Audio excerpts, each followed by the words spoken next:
starting a like part 2 to genetics.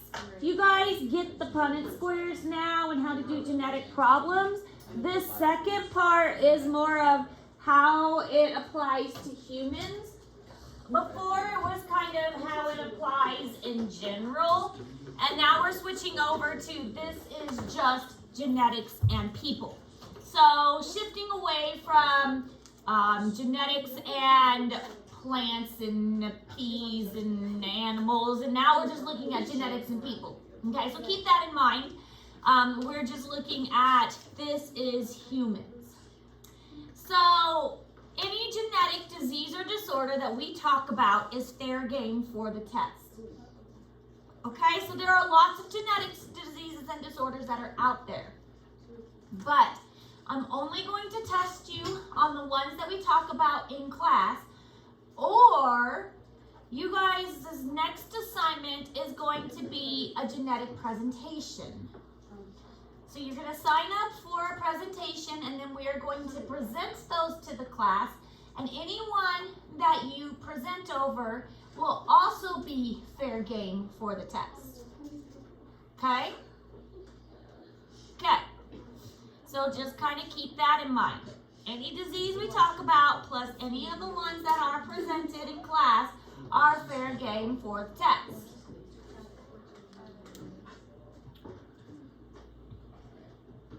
So, pea plants and fruit flies are perfect for genetic studies for 2 reasons. This is what the pea plant obviously looks like, and here's a little fruit fly. We already kind of talked about why they're so good. They have very few chromosomes that need to be studied. They reproduce quickly. We don't want something that has a long reproductive cycle. We want to see generations very fast. So that way when we breed something, we can look within, a matter of weeks what the second generation is and what the third generation is. We want to see this quickly. And they can survive in lab conditions pretty easily. So we want a plant example, we want an animal example. And peas were a great plant example that Mendel stumbled upon. But we wanted a comparable animal example. And that's where fruit flies came in. Fruit flies have very fast life cycles. They have very few genes, and they are really good at living in a lab. So they met all of the same qualifications. They are few ethical problems with their use. Nobody cares if you manipulate a plant. If you're cross-pollinating or messing with the genes of a pea, nobody cares. I mean, I'm not going to get upset if you're messing with the pea plant and, crossing this parent with this plant. No, nobody really cares. And same thing with a fly. Do you guys really care? I mean, think about it. It's a little tiny fruit fly. We smack them all the time because they're annoying. I mean, you see a little fruit fly flying around, what's the first thing you're going to do? Smack it. You're going to smack it. Okay, nobody really cares. So if you're messing with the genetics of a fruit fly, unless you're making this big, monster fly that's going to attack everybody, nobody really cares. So it's one of those things, nobody cares if you're messing with a fruit fly. So they're really good examples for genetic studies. Now, if we were to try this with humans, we run into some more problems. A lot of human traits don't really follow Mendel patterns.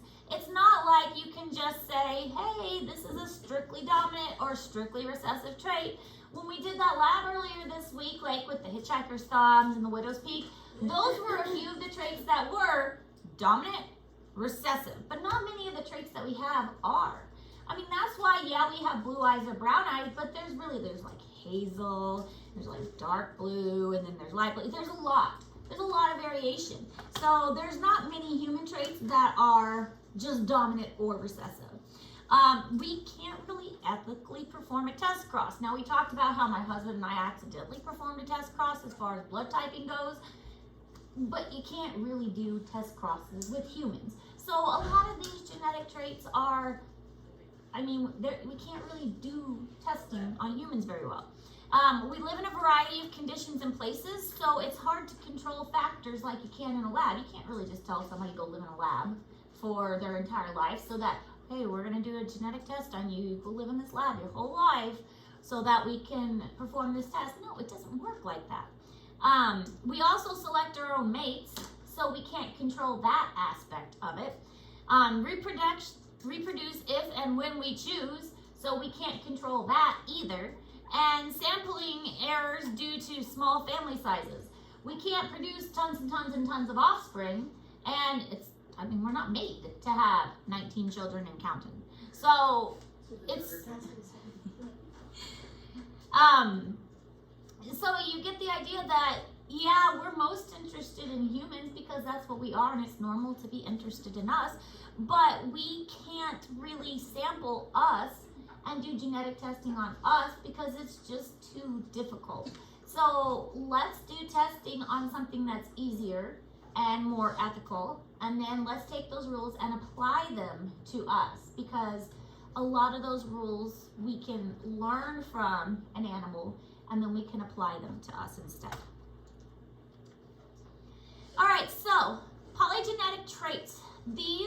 Most humans have traits that are polygenetic, influenced by multiple genes, and eye color really is a great example.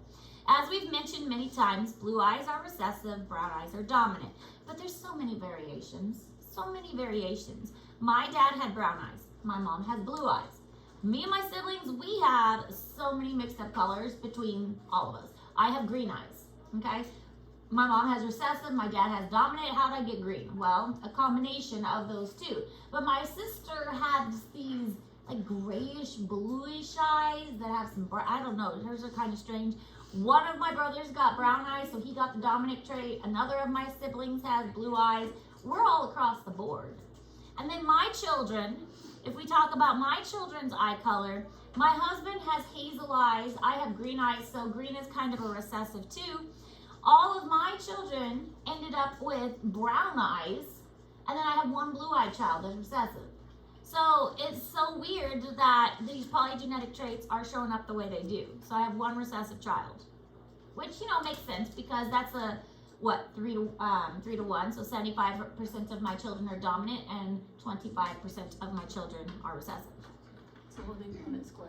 Yeah, they did the Punnett square that time.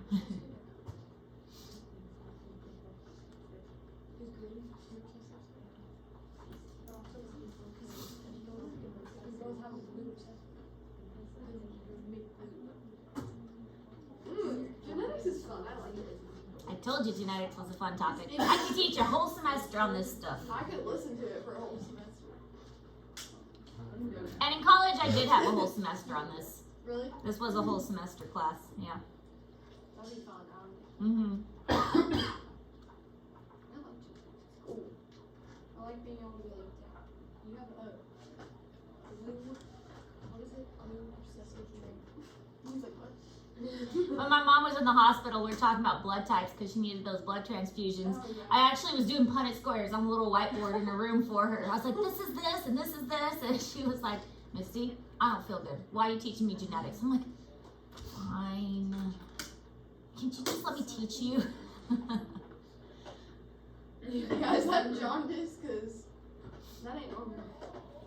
Yeah, that one color does look kind of yellow. They all have red Liver faces. failure. Why is he saying red eye? Might just be the picture too. Yeah, how do you have red eyes? Yeah, how do you get The camera? So, well, some people do have red or purpley eyes. Albinism, and we will talk about albinism. albino. Yeah. Albinism is one of the disorders we'll talk about, and it's a total lack of pigment. So when you have a total lack of pigment, what you're seeing is the red blood vessels in the eyes. What's it? I don't know if it happens in humans, but like in geese and stuff, it's not albinism. It's so it's albino still- too. He's like, always do have those blue things. That's so They can still get like freckles. Melanistic? Maybe. Amelanistic. I think it's amelanistic. I can't remember. Yeah. Maybe amelanistic. Alright, we've already mentioned this multiple times too, so you probably don't even need to write this down. This is just kind of a recap. 22 pairs of chromosomes are called autosomes. We may not have used that exact term, but autosome is body chromosomes. So there are 22 of them that are used to code for various traits in your body. Then one pair of chromosomes is called the sex chromosomes, or the gametes, and that is the 23rd chromosome. Okay, now they actually number these out, This is called, does anybody remember what this picture is called? Starts with a K. Good. Karyotype. Yeah. Karyotype. This is called a karyotype, where they freeze it at metaphase, and then they take a picture of it, and then they organize it by homologous chromosomes. So one of these is from mom, one of these are from dad. They've matched it up according to size and chromosomes, but this is a karyotype, and 22 of them are body chromosomes, and the 23rd, so is this one a male or female? Male. Male, how do we know? X and Y. Yep, and the Y is very tiny. You see how tiny it is? Yeah. I don't have my pointer because my mouse ran out of battery and it's charging. Can you like ask for this done, or will they only do it if they think he has some sort of genetic? You could, but it's very expensive, Yeah. and insurance probably wouldn't cover it. There's a lot of like DNA testing now, like Like the 23andMe. yeah, but it doesn't do this kind. Is there like legal and insurance issues with that if you get accused of it? I don't know. It's like I've heard a whole conspiracy about it. If you get like the Just like really suck at this hour while you your Maybe. insurance can get a hold of it. But yeah, there's a lot of like you spit in a cup and you send it off to find your ancestry, like ancestry DNA stuff. I want to know. But this kind of testing is definitely more in depth because this requires blood. Yeah. And they usually only do this if there's some kind of genetic disorder. Alright, this is how karyotyping works. They take a picture of it at metaphase. Why do they take a picture of it at metaphase? So to they're see the zone together. Well, metaphase middle, but what's special about metaphase? They line up with their hormones. It's part of it. In metaphase, they're in their most condensed and compacted stage. So this is when they are most tightly wound up. So it's easier for them to be like the picture taken and then for them to be like computerized and cut out in metaphase because they're most tightly compacted together. And then the computer can put them in the correct order. Here's what it looks like. This is kind of like a close-up of it.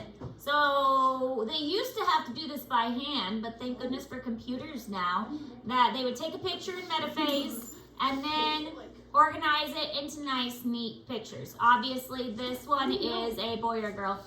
How do you know which ones go together? A girl, a boy. It's a boy. That is a boy. Is it a boy? I see the, Not the X it's and a Y. missing a Y. There's It's no missing Y. a Y, and how many X chromosomes does it have? I thought it was hidden behind the star. I was tweaking out. I could not see. It's got 2 X chromosomes, so it's a female. I still got that. And the way they know which matches up with which is they put the centromeres together. Remember the centromeres are the center part of the chromosomes? And then they match up the genes from there. So the genes have a banded pattern that are kind of stripy. And they match up the centromeres and then they'll see the stripy pattern matches up. And then that will help them figure out, because not all of them are the exact same length. Some of them are different lengths a little bit. But the banded stripy pattern of the genes match up. Now, this is in Google Classroom, and this is a great reference sheet. As you can see, I'll come up there and point it out. But this is super important to study for the test. It tells you the type of disease. It tells you if it's autosomal recessive or autosomal dominant. And then it gives you a brief description of what the symptoms are. This is what you're going to want to study for the test, okay? I think there's a second page as well. Maybe not a second page. Not a second page yet. But this chart is what you're going to want to study for the test because this has everything you need for the test as far as the diseases are concerned. For the test, this part will be matching, okay? You will have a disease on one side, and then it will have, well, on Google Forms, it's like, you know, the dots are at the top. Yeah. You know how that works? So on the top it'll be like the absence of pigmentation, and on the side it'll be albinism. Yes. Or opposite. Yes. It won't be like autosomal recessive. Well, it'll say autosomal recessive, absence of pigmentation. Oh, okay. So you'll need know both. Autosomal dominant degeneration of the nervous system, and you would need to know it's Huntington's disease. Okay? So that's why this chart is important. So you would need to know autosomal dominant, autosomal meaning body, and it's a dominant trait in the body, and that it's drastic premature aging. You would need to know that's progeria. Okay? Progeria is sad. That's a sad. Oh, it's a sad disease. We'll get to that. We'll talk about progeria. That's one of the ones we'll talk about in class. You see those little kids that got really older, and they don't live very long. Yeah, it's super sad. Can you tell if you carry these diseases by the karyotype? Or would Yes. that be- Yes, usually. All right, there are these things called pedigree charts. Pedigree charts are fun too. I really like pedigree charts. We're not going to have to make them. You'll have to be able to interpret them. Because you will have pedigree charts on the test, and you'll need to be able to read a pedigree chart and tell me what's going on. So pedigree charts are, I think they are a lot of fun. Determine the probability that a trait will occur in future generations. Predict the probability that a disorder will appear. So the way, and we'll look at a pedigree chart on the next slide, and I'll teach you kind of how to read it. But basically what it is the squares are males and the circles are females. A line between them means that they produced offspring, okay? So that they mated, and it's a family tree. So if you look at this, and this is just kind of a rough example, female, male, a line down means that they had babies and they had 3 babies. So they had 1 male and 2 female babies. Make sense? And this is 1 generation, this is 2 generations, this is 3 generations. Okay, so each line down is another generation. If it is colored in, that means they had the trait. If it's half and half, that means they're a carrier. Oh, I've seen one of these. Yeah, we have a whole bunch of rabbit pedigree. yeah. They're kind of fun because by filling in a chart like this, you can kind of predict and follow it back. And also using a chart like this, you can figure out, was it a dominant trait? Was it a recessive trait? Was it an X-linked trait? Because if a lot of guys have the trait, then what does that tell you? It was X-linked because mostly guys have a trait if it's X-linked. So you can use one of these charts to help you figure out what's going on. And that's what scientists and geneticists do. They use these pedigree charts to follow it back to figure out what's going on in genetics. So that's why it's kind of fun, because it's like a logic puzzle. What's going on?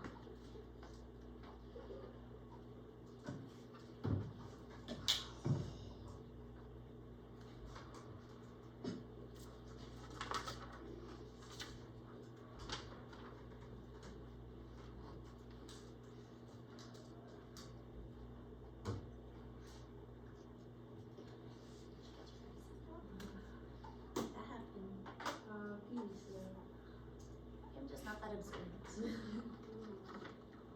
Been a little distracted. So here's a pedigree chart for something called polydactyl, when you have multiple fingers, because if you look at that x-ray, they have a few extra fingers going on there. They got 1, 2, 3, 4, 5, 6, said 1 extra finger. So you can track on that chart the number or and follow down how the pedigree chart has inherited it. So this I need my pointer back. This generation has no carriers, but they had an offspring that had one. So what does that tell you? Is the trait dominant or recessive? Recessive, because if it was dominant, then surely one of the parents would have had it, but both of the parents were probably a carrier, right? And then it shows up randomly in their offspring. And then they had all these babies, and their babies did end up having it. So this must have been a recessive individual then. And this recessive individual gave it to their offspring. So what about this one? Was this one a carrier? No. Yes, I do. Or yes. It had to be a carrier if it was a recessive trait, because then that's the only way these others could have gotten it, right? So that's just kind of unfortunate that that one had to get it too. So then we can just keep following it down through the generations. How does it work when like because people remove their fingers but there's still that bone like on the inside? Not just why. Well, if it works, why would you cut it off? Well, I mean, just to be more comfortable, imagine like gloves or something. Yeah. Yeah. Can't work. Your finger would just be poking out. Yeah. How do you like remove the entire bone? They might not. I mean, they could. They could remove the. But think about how good you would be playing certain instruments. That would be You neat. become a professional. Actually, You wouldn't playing the have saxophone was so much easier. That's exactly right. Because You just have three on one side, three on the other.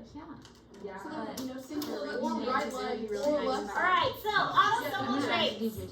Autosomal are typical body cells. You can have autosomal dominant or autosomal recessive. The dominant traits appear in homozygous and heterozygous people. So if you look at a pedigree chart, you have an autosomal dominant trait, there's going to be typically a lot in the pedigree chart because they're dominant, so they're going to be pretty frequent. An autosomal recessive trait, they're going to appear in the homozygous recessive people only. So they're not going to be as frequent in the population. Must have two parents that have the recessive allele in order for them to appear in the pedigree chart.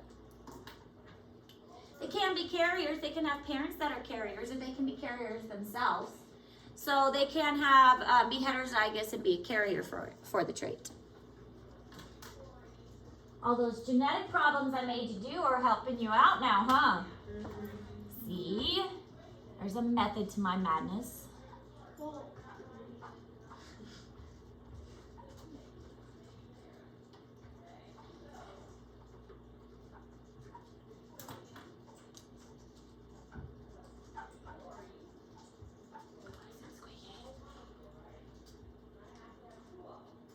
It is very squeaky. Oh my gosh, it's so Squeak, annoying. squeak, squeak. Put like a folder under it. Will not squeak as much. What if I just do more papers? Not that it matters, It's annoying me too. really.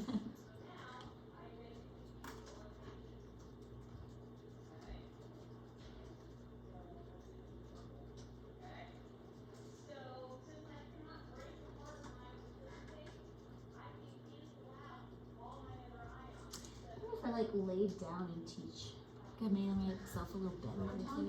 You can make that whole corner. with the Yeah. girls. You should have walked. I should have what? Get a loft. Loft. Make myself a cozy little area over here, and then Fisher walks by and see me like curled up over here teaching. Just continue on. I promise they're learning. Yeah, as long as you're teaching. They won't tattle on me. No, the one day he'll walk in and you'll like fall asleep. I'm over here cuddled we're up. not doing We're it. learning about sleep cycles.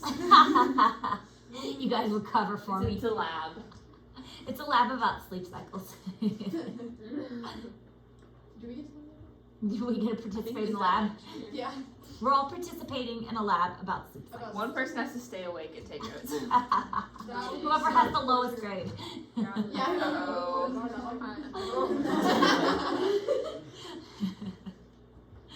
That's funny. I love how you're all totally on board with this. Yeah. That'd be so embarrassing.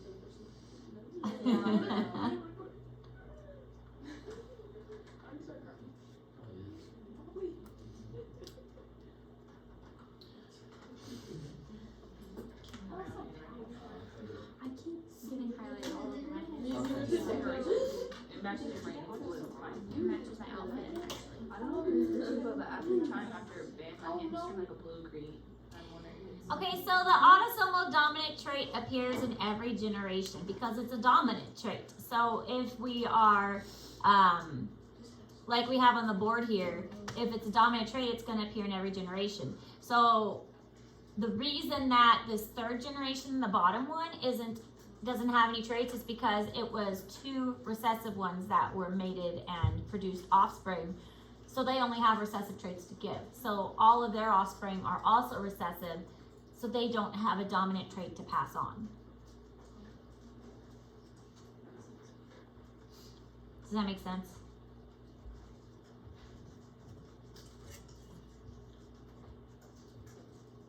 hopefully it makes sense.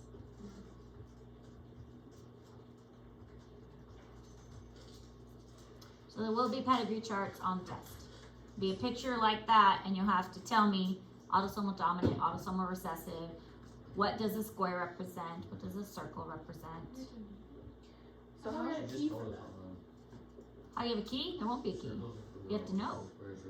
so how does it work when women are colorblind? Is it like just a really strong?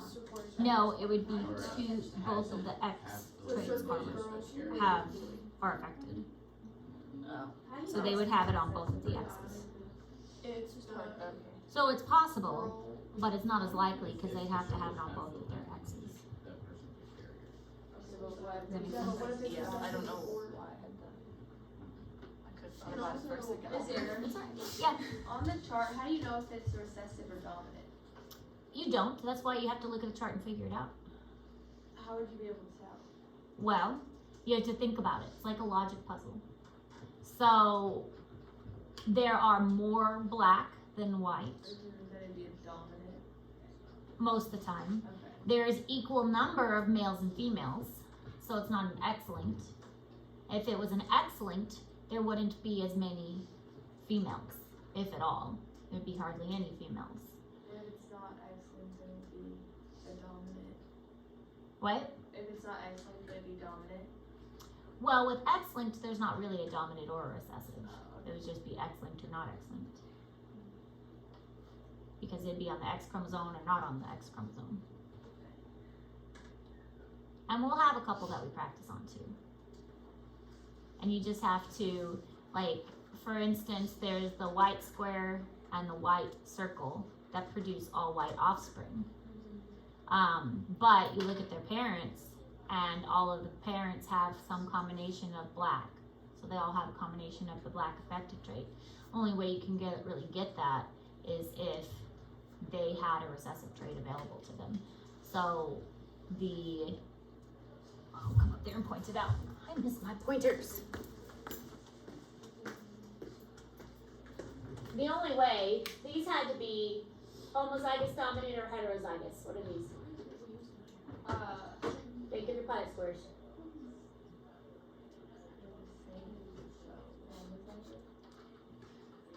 Well, they're both affected, but to produce these offspring, they have a dominant trait and a recessive trait, so they're heterozygous because they produced a recessive offspring.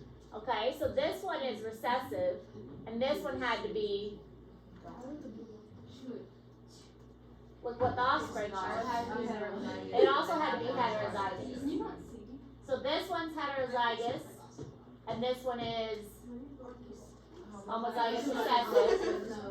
So we have two recessives that produced all recessives.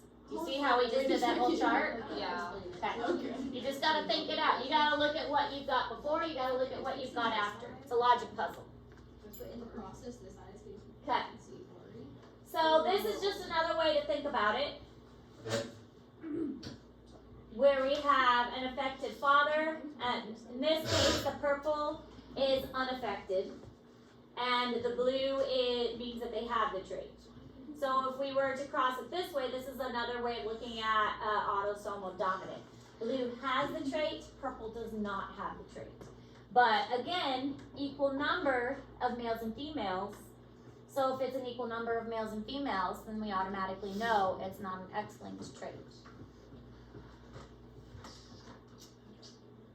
All right, so here's progeria. Progeria is the aging, and then we have achondroplasia dwarfism, which is what this one is representing. Achondroplasia dwarfism is one of the main types of dwarfism, and I believe that is also a autosomal dominant trait. Do you die younger with dwarfism, or do you live your full life? Dwarfism, you sometimes die younger because of complications with heart. It's not so much that the condition itself, it's that it leads to like other conditions, like your heart can't keep up with it. Your body, it adds stress onto your body. Yeah. So it's things like that. Progeria, you die young because of the condition itself. And so with progeria, you typically, they die young and they are not able to reproduce. So that condition does not get passed down by them. With dwarfism, they do live long enough to reproduce. So they can pass the trait on to their offspring, but these cannot pass the trait down to their offspring because they don't live long enough to. How long is the life expectancy for Progeria, usually 12. There have been some that have lived long enough to be in the 20s, but not very many. Whereas with dwarfism, there are. Some of them have like a completely regular life. There's like the guy on YouTube. He's like 6'2", and his mom's a dwarf. You know what I'm There talking was about? a dwarfism. Oh yeah, the He's orange the hair. redhead? Yeah. He's pretty funny too. Okay, so just another example, what we've already talked about. We know how to do Punnett squares, so we'll continue.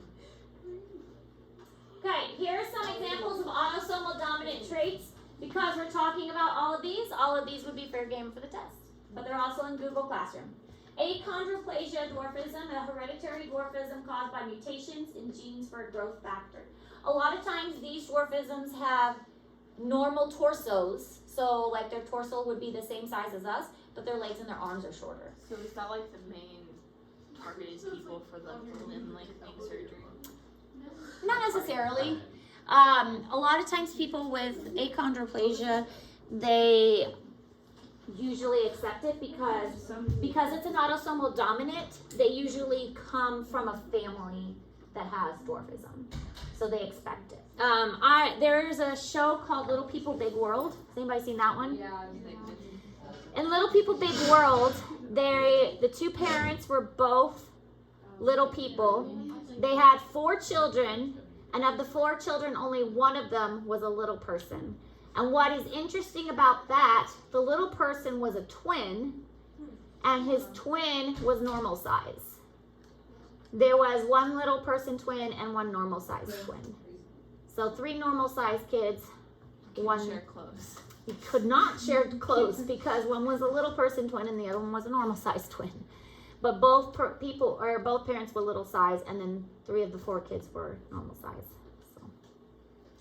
Huntington's disease impacts the brain cell function caused by expansion of the STR in the gene for a cytoplasmic protein. We'll look at a picture of that later.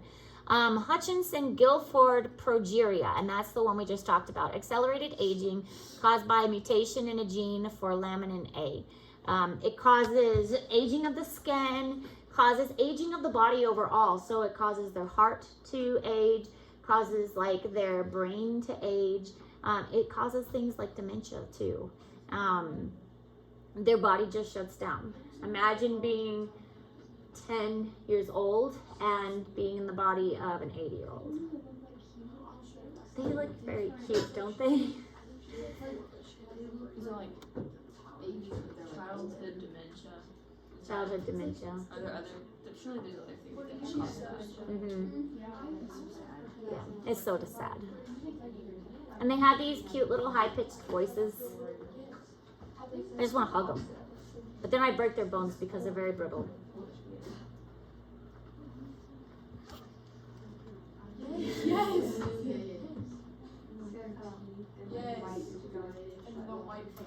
Now, sometimes these pedigree charts can be quite intense. I mean, the ones we're learning about are pretty safe, but the other ones are quite severe. And this is a pedigree chart for Huntington's disease. And I mean, it like wraps all the way around the wall. You can see in the back, there's like a little bump in the wall. It wraps around that and it goes down, and there's like a second row for this pedigree chart. So they have mapped Huntington's disease kind of crazy. To find a lot of relatives. Am I gonna try to do a family tree one? And she's smart. I just thought it like every chart. Every time It goes further out than it does up. My sister is huge into genealogy, and she will talk about genealogy. I find it very boring. Because if I want to know who my great twice removed uncle something is, she can just spout it off to me. And so I'm like, well, why do I need to know it? Because she already knows who it is. And so, but she loves it. And her hobby is going to old cemeteries. And I'm like, that's so boring to me. But she loves it. Is she on Find That Gravestone Yeah. website? She loves that stuff. But I think it's boring and she just loves it. So anyway, but pedigree chart for Huntington's disease. Now we have autosomal alleles that are recessive, and then that means that you have an autosomal recessive allele, and these will skip generations. Sometimes they skip many generations. The recessive allele is still there, but it's not going to show up unless you find another recessive individual, and then the trait will appear. The recessive allele will often hide for quite a while and won't appear until you find another individual that also has that before it appears. So people heterozygous for the allele are carriers. So this pedigree chart that is there in the bottom corner shows an autosomal recessive trait. There is a lot more white on that chart than there is black. Again, there's an equal number of males and females. So that is telling us again that it is not an X-linked trait. There's an equal number of males and females, but there's a lot more white than there is black. So it's a recessive trait. And we can figure out recessive versus dominant by following it back. Here we see these are two people who are not affected. If this was a dominant trait, one of these would be affected. That's a dead giveaway that this is a recessive trait. Because they had an offspring, like, oh, we didn't have the trait. Where did this individual come from? It suddenly has a disease. So that's an automatic giveaway that this is a recessive trait. Because they didn't have it, so how did we get an offspring that had it? That's a dead giveaway that this is a recessive trait. If they just had a surprise child that, where did this offspring? But if you trace it back, both of their grandparents had it, so that means both of these must have been carriers. This child's grandparents had the disease. So it skipped a generation for this child. Which also means this one's a carrier, and these two are carriers too. And this one, all of these are carriers. Do you see the difference between a dominant versus a recessive?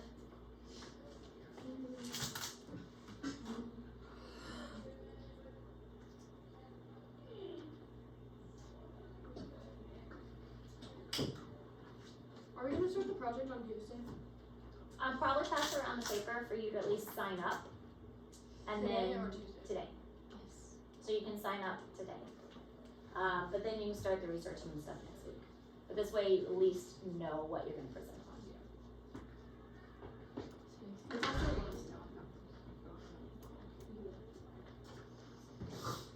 So here is just another example of an autosomal recessive and how it works in the chart. We're not going to worry too much about pedigree charts because you guys have done that. Or, sorry, Punnett scores. Another Punnett score. Okay. Two examples of autosomal recessives. We don't see them as much. We don't see albinism as much because it is an autosomal recessive. Albinism is autosomal recessive. Mutation that reduces melanin. Melanin is what makes your skin dark. Melanin makes your skin dark, so if it is absent, that means your skin is light, and that also means your hair is going to be light colored. Tay-Sachs syndrome, or Tay-Sachs disease, caused by mutation, and it is difficult in breaking down a particular type of lipid. Lipid is what? What's lipid? Fat. Oh. 1 in 300 of general populations carry this alleles, and 1 in 30 Jews have Tay-Sachs syndrome. So that means that there might have been a little inbreeding among the Jews, Yeah. which is something we see. There is sickle cell anemia? Maybe. I feel like that. No, it wasn't sickle cell anemia, it was something else. Maybe sickle cell anemia? Thinking it might have been sickle cell anemia. In the royal lineage of Europe, there was a lot of inbreeding, and so they had a disease Feeling like it's not sickle cell anemia. Who was Feeling like it's something else. the Russian guy that told the queen he could fix her son that had whatever disease? Is it something blood? I'm feeling like it's Because they were so inbred. hemophilia, not hemophilia. That, Is it that, might, hemophilia? that might be it. It's something with the blood. Maybe it's He'd have hemophilia. died. But yes, the royal lineage inbred so much. I think it is hemophilia. That they just kept having this blood disease because they just kept inbreeding, and so they just kept sharing this blood disease amongst themselves. And that's what's happening here with the Jews with Tay-Sachs disease. Inbreed too much, you just keep sharing the same genetics, Your keep religion just is sharing the same disease. perpetuating that. All right, we're almost done, but let's practice some of these pedigree charts. All right, what is it? We're asking, is it Recessive. autosomal dominant, autosomal recessive? We haven't talked about X-linked yet. Autosomal recessive. Autosomal recessive? Why do we know that? Because Because neither the one first are two parents. don't have have any- it all the way, and then they have a child that has it, so.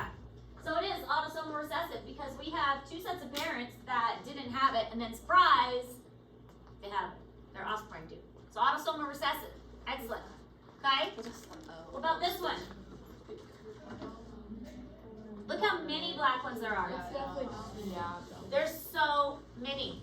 So that means autosomal dominant. A lot of these, and almost in every generation, look, every single generation, we have an affected trait. and mostly females. Yeah, that's it. Yeah. So every single generation, there's an affected trait. So autosomal dominant. Okay. Good job. That's where we're going to stop for today. I do want to pass out this paper. As soon as I find what I did with the paper. Here it is. Everybody sign up for one.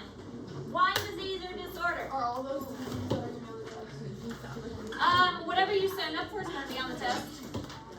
No, is there something? Let's start over here. Oh, you forgot. I've been last to pick on both of the presentations. We'll come